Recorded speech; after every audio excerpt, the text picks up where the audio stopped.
Octane ডিজেলের মজুদ আছে, কতদিন চলতে পারবে? পাম্পগুলো কেন পর্যাপ্ত পরিমাণ তেল পায় না?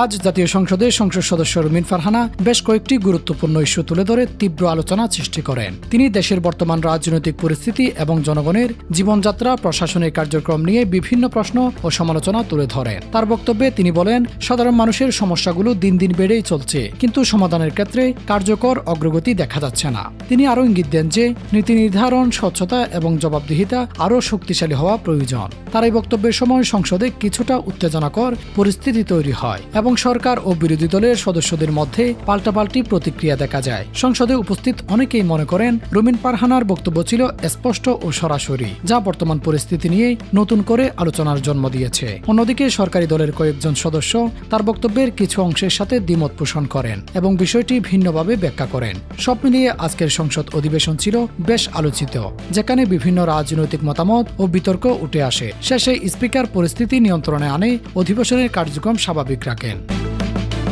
শফিউল আলম, ত্রু নিউজ।